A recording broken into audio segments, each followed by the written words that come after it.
उद्या म्हणजे 17 मे 2026 पासून रविवारपासून एक अत्यंत पवित्र आणि दुर्मिळ काळ सुरू होत आहे. तो म्हणजेच अधिक मास. यालाच आपण पुरुषोत्तम मास किंवा धोंड्याचा महिना असेही म्हणतो. हा महिना तब्बल 3 वर्षातून एकदा येतो. त्यामुळे या महिन्यात केलेल्या छोट्याशा सेवेने भगवान विष्णू आणि माता लक्ष्मी अत्यंत प्रसन्न होतात आणि आपल्या घरात सुख-समृद्धीची बरकत करतात. आजच्या या व्हिडिओमध्ये आपण पाहणार आहोत आपल्याला अधिक मासात काय करायचं आहे, काय टाळायचं आहे, त्याचबरोबर या अधिक मासामध्ये असे कोणते उपाय करावे जेणेकरून माता लक्ष्मी आपल्यावरती प्रसन्न होईल. त्याचबरोबर या महिन्यामध्ये काय खावे, काय खाऊ नये या संदर्भाचे नियमसुद्धा आपण जाणून घेणार आहोत. अधिक मासात दररोज सकाळी उठून काही नियम पाळायला घरात सकारात्मक ऊर्जा राहते. या गोष्टी अधिक मासात तुम्ही रोज करा. या संपूर्ण महिन्यात दररोज सूर्योदयापूर्वी उठण्याचा प्रयत्न करा. अंघोळीच्या पाण्यात थोडे गंगाजल किंवा तुळशीचे पान टाकून स्नान केल्यास तीर्थस्नानाचे पुण्य मिळते. स्नानानंतर तांब्याच्या पात्रात पाणी, अक्षत आणि लाल फूल घेऊन सूर्यदेवाला ओम सूर्याय नमः म्हणत अर्घ्य द्या. अधिक मास हा विष्णूंचा महिना आहे आणि विष्णूंना तुळस प्रिय आहे.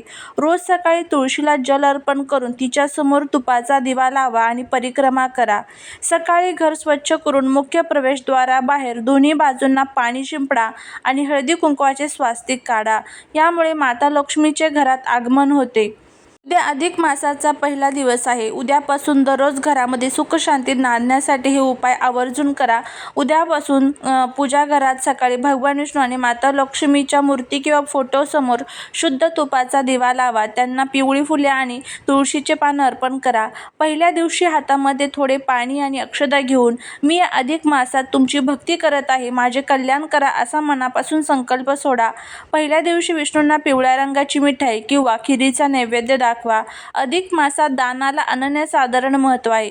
उद्या पहिल्या दिवशी गरजूंना अन्न, वस्त्र किंवा तिळगुळाचे दान करा. शास्त्रानुसार अधिक मासात काही गोष्टी करणे पूर्णपणे वर्ज्य मानले जाते. त्यामुळे या गोष्टींकडे दुर्लक्ष करू नका. या महिन्यात लग्न, मुंज, गृहप्रवेश, नवीन वस्तू खरेदी किंवा नवीन व्यवसायाची सुरुवात यासारखी शुभ आणि फायदेशीर मोठी कार्ये केली जात नाहीत. संपूर्ण महिनाभर मांस, मद्य, कांदा, लसूण असे तामसिक अन्न खाणे टाळावे. शक्यतो सात्विक आहार घ्यावा. या पवित्र महिन्यात कोणाचाही अपमान करू नका, खोटे बोलू नका आणि घरात भांडण तंटे होणार नाहीत याची काळजी घ्या. जिथे क्लेश असतो तिथे लक्ष्मी नांदत नाही. कोणाचाही चहाडी किंवा निंदा करणे या काळात महापाप मानले जाते. माता लक्ष्मीला प्रसन्न करण्याचे काही विशेष उपाय आपण बघूया. या अधिक मासात माता लक्ष्मीला प्रसन्न करून काही उपाय जर तुम्ही केले तर यामुळे घरातील सर्व अडचणी ज्या आहेत तर त्या दूर होतात. दररोज सकाळी किंवा संध्याकाळी घरात श्रीसूक्ताचे पाठ करा. जर तुम्हाला वाचता येत नसेल तर मोबाईलवर ते मोठ्याने आवाजात लावावे. यामुळे घरातील वास्तुदोष आणि आर्थिक अडचणी दूर होतात. माता लक्ष्मीला पांढऱ्या रंगाची वस्तू प्रिय आहे. या महिन्यात दर गुरुवारी किंवा शुक्रवारी केसरयुक्त खिरीचा नैवेद्य दाखवा. लक्षात ठेवा, विष्णूंच्या नैवेद्यात तुळशीचे पान ठेवावे, पण माता लक्ष्मीच्या पूजेत तुळस थेट अर्पण करू नये. अधिक मासात संध्याकाळी विष्णू मंदिरामध्ये, महादेवाच्या मंदिरात किंवा तुळशीजवळ शुद्ध तुपाचा दिवा लावल्याने माता लक्ष्मी अत्यंत प्रसन्न होतात. याला दीपदान म्हणतात. आपल्या महाराष्ट्रीयन संस्कृतीत अधिक मासात जावयाला विष्णूचे रूप मानून अनारसे किंवा धोंड्याचे जेवण दिले जाते आणि चांदीचे पात्र दान केले जातात. यामुळे कुटुंबात समृद्धी येते. असा हा पुण्यवान अधिक मास उद्यापासून सुरू होत आहे. या काळात जास्तीत जास्त ओम नमो भगवते वासुदेवाय नमः या मंत्राचा जप करा. त्याचबरोबर या महिन्यामध्ये कनकधारा स्तोत्रमचं पठण आवर्जून करा. रोज शक्य असेल तर रोज करा, नाही शक्य तर महिन्यातून 4 ते 5 वेळेस तरी तुमच्याकडनं कनकधारा स्तोत्रमचं पठण जे आहे तर ते झालंच पाहिजे. एक तरी सत्यनारायण हा अधिक मासामध्ये आपल्या घरामध्ये झालाच पाहिजे.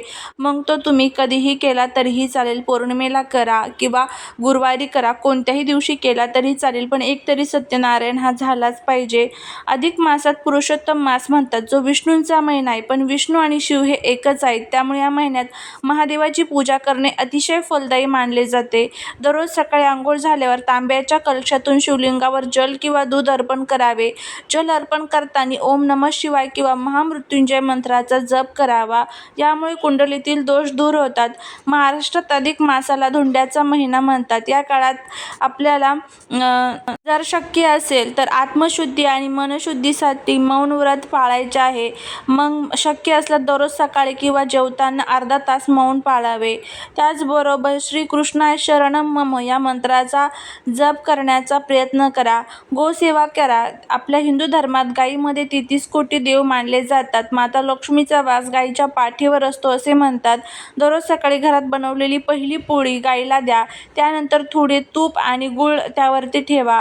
या संपूर्ण महिन्यात शक्य असेल तेव्हा गोशाळेत जाऊन गायीला चारा घालावा आणि तिच्या पाठीवरून हात फिरवावा.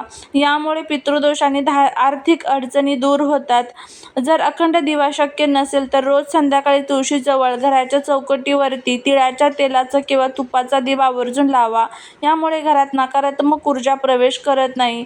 दररोज सकाळी किंवा संध्याकाळी भगवद्गीतेचा 15वा अध्याय किंवा पुरुषोत्तम योग वाचावा. हा अध्याय अगदी छोटा आहे, पण अधिक मासात याचे वाचन केल्याने जीवनात प्रचंड सकारात्मक बदल घडून येतात.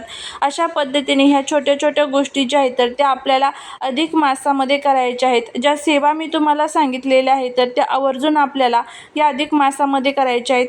विष्णू सहस्रनाम, विष्णू सहस्रनामावली, व्यंकटेश स्तोत्रम, लक्ष्मी गायत्री मंत्र, विष्णू गायत्री मंत्र, कनकधारा स्तोत्रम या सर्व सेवा रोज करा. रोज जर तुम्हाला पठण करणं शक्य होत नसेल तर एक तरी सेवा ही आपल्या घरामध्ये या महिन्यामध्ये झालीच पाहिजे. रोज भगवान विष्णूंना एक तुळशीचं पान आवर्जून अर्पण करायचं आहे.